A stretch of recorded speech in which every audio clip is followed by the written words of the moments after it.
What's poppin', Barons? On today's episode, we'll see the first edition of Jade's new series, We're All BCC. Meet our newest Bartist. And check in with Joel for Black History Month. I'm Ben Moran. And I'm Amelia Stanley. And you're watching BCC TV.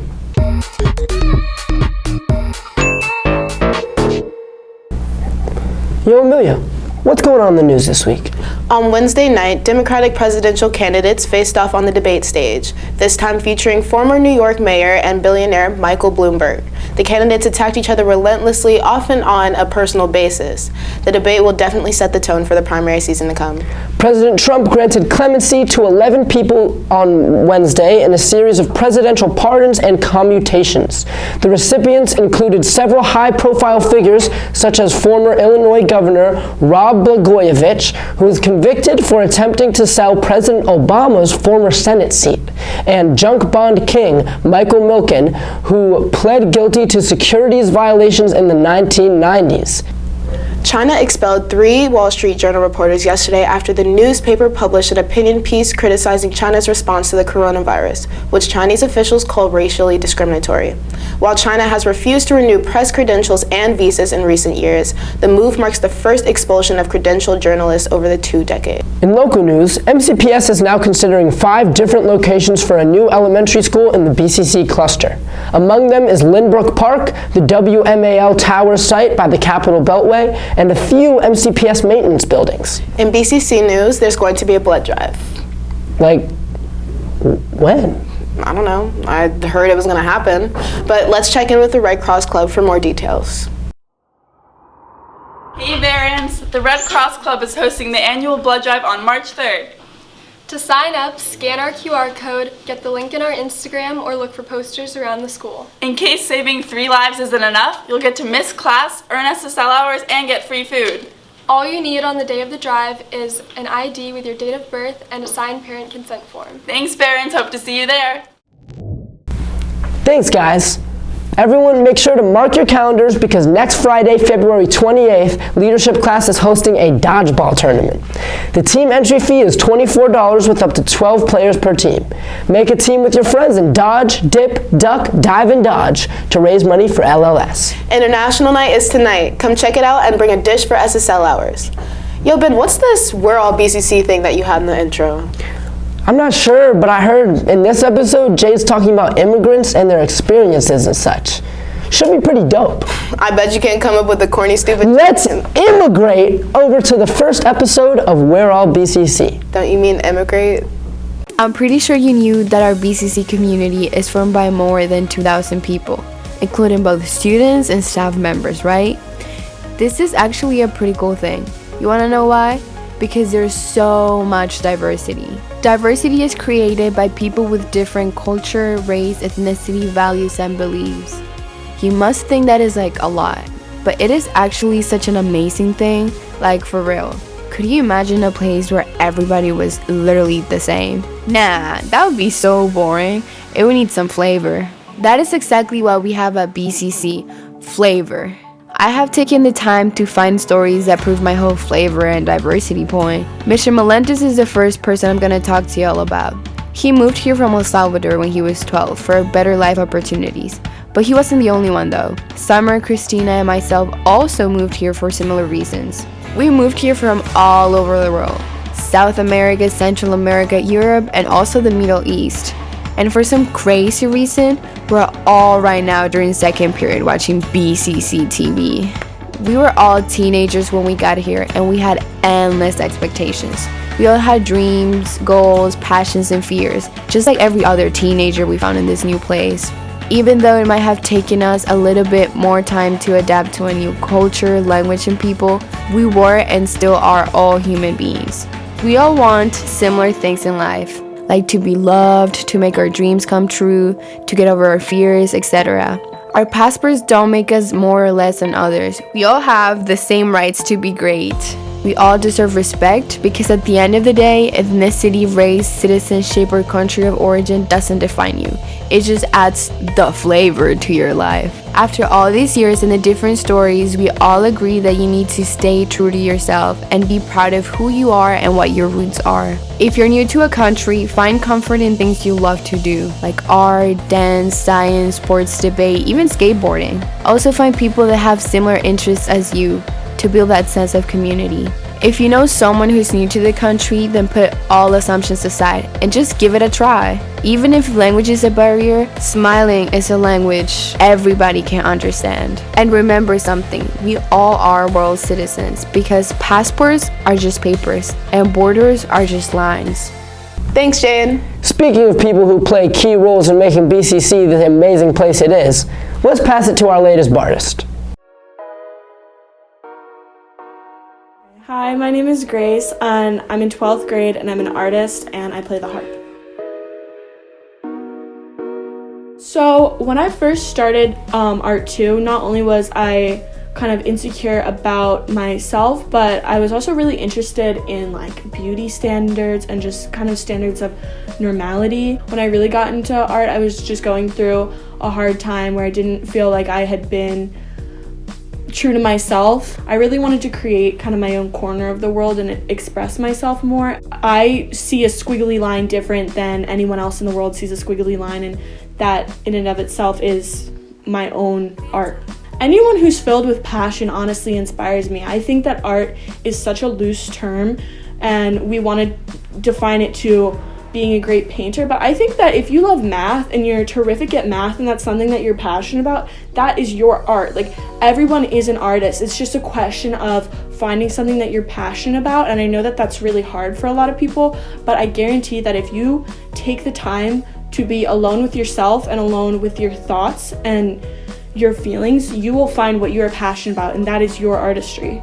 So when I was younger, I saw somebody play the harp and I was so intrigued by it. I thought it was so beautiful. It's like nothing I'd ever seen before.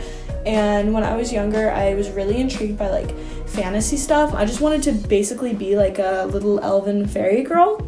So I was like, I need to play this. Like, I need to play this instrument. It's so interesting and big and cool. And after 3 years of begging, I finally was able to rent a harp, and now I have been playing for 10 years.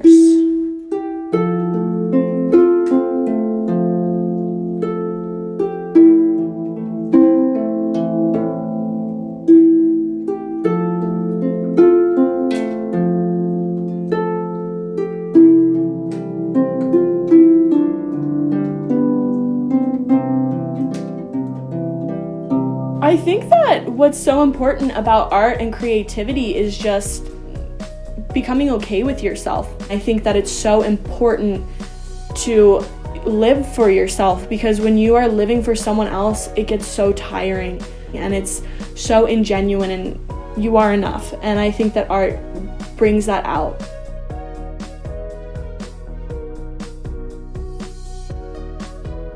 Thanks, Fiona. I love seeing fellow Barons doing great things. Yeah, she's almost doing as great as my newest song, IDRK by Benjamin, on all streaming platforms. Is it really doing that great? Nah. But y'all should be hyped for it. It's my passion, my love, my culture. Your culture? What you mean? The only people I can thank for my inspiration for that track are Adam Levine, Trevor Daniel, and the Beatles. You have a lot to learn. I'll be so glad when the sun goes down. When the sun goes down. I'll be so glad when the sun goes down. Although African men, women, and children were kidnapped and forcefully taken away from their rightful roots to be used as slaves in American colonies, being stripped of the title of a human being with thoughts, feelings, and emotions, let alone rights, our ancestors brought some traditions and culture with them. At some point in time, slaves would begin to use instruments to communicate with each other. When slave owners took notice of this, they began the removal of all their instruments. Slaves would then use their voices and bodies to construct and present new ways of music, and that marked the beginning of the rich and beautiful culture that we are all so familiar with today.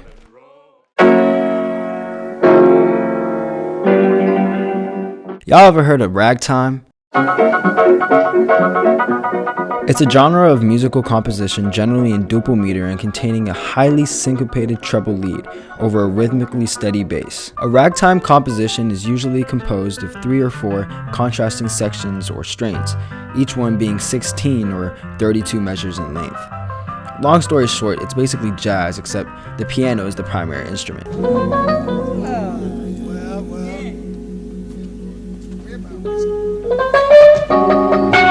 This specific genre has an interesting history. The blues actually originated on plantations. These chants, work, and play songs are all called Negro spirituals. The blues continue to gain momentum among African Americans as they transition from a life of slavery to a life of quote-unquote freedom. Jazz developed from the roots of blues and ragtime. As time went on, these artists started pioneering, discovering new and fresher sounds. The beloved jazz era started about 1,000 miles away in New Orleans, around the 1890s. Fast forward a couple years and we witnessed the birth of 2 different genres within jazz itself. We could go on and on quite honestly, but I'm sure you get the idea. Artists and musicians essentially used bits and pieces from previous genres to create straight heat. Put on some Lauryn Hill and you'll never go wrong. Trust that. But let's take it back. Where did R&B originate? I'll give you a hint. 3 words. Rhythm and blues. R&B is an African American sound that originally evolved from blues and jazz. People loved R&B. You can move to it, and the lyrics were about everyday life. As the civil rights movements began to popularize, African American pride was mad loud. Soul music became more than just party music for youngins. It became a rallying flag for black nationalist movements. Hey yo, do I really have to explain this?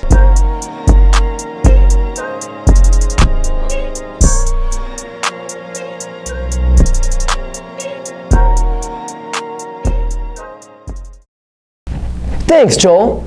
Remember when you and I did a song together? Me too. Kind of crazy that happened and we just never put it out. I'm telling y'all though, this man is heat. Anyways, let's pass it to Aiden Rose for sports. Hey Barons, we've had a great week of sports as the winter season begins to wrap up. Starting us off, girls basketball defeated Springbrook last Friday, then played Kennedy on Tuesday with a great win of 73-22. The girls are now 17-2 on the season, with 1 game left in the regular season. They play against Seneca Valley at Seneca Valley today at 5:30. Boys basketball lost to Springbrook on Friday, then took a loss to Kennedy on Tuesday.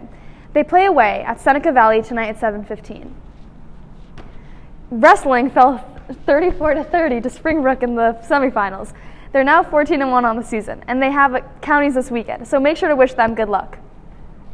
Indoor track and field killed it at their states meet on Tuesday, with the girls' 4x8 relay placing 3rd in the state, the boys' 4x8 running their fastest time of the year, Ella Reddy dominating in high jump, and Jake McCarty running 10:07 in the 3200.